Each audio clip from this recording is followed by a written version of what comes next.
So let's talk false prophets. Pope for a second.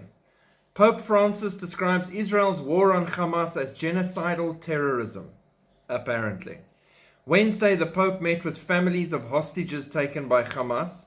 He also met with Palestinians whose relatives were security prisoners in Israeli jails or were in Gaza. Now, before I carry on, there's a huge difference you need to realize here. The prisoners were civilians, the Jews that were held by Hamas, in the most horrific terror attack and slaughter since the Holocaust. The security prisoners that they met with as well are all people that have either stabbed Jews or have made bombs or tried to kill Jews in the name of jihad. They are not the same. It is not the same thing.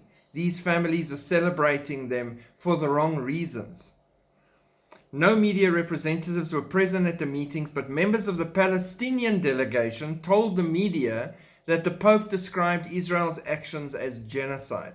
Now, it could be because, it's the Pope, or, in Afrikaans we'd say the Poep, it's him, but it's also the Palestinian media, and they lie about pretty much everything.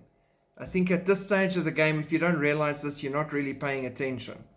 The Vatican spokesperson, Matteo Bruni, said he didn't believe that Francis used that term.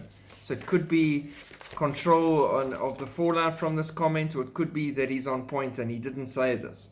He used the terms he used during the general audience, and regardless, represent the terrible situation that Gaza is living, Bruni said.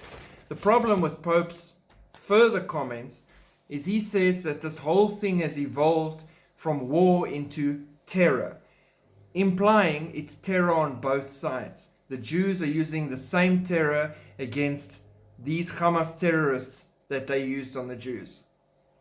So there's a big backlash on that from Israel as well against these comments, but who listens to Israel these days or anything they have to say, even when they have proof and everything on their side? Because, anti-Semitism, the Jews, Israel, and everything, as per the times, Jerusalem will become a burdensome stone for all nations. Not some nations, all nations. Now, for the first time in history, we are seeing that take place in front of our eyes. We cannot still be asleep.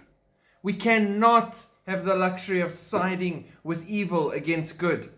We can follow the word of God. We can pray for Israel and the peace of Jerusalem. We can pray for all sides to meet Messiah, just as Yeshua has been appearing to Muslims in Gaza, 200 at the last count, and rising and revealing himself to them, because we are praying for his mercy and grace to touch all lives and save as many as he can while we can.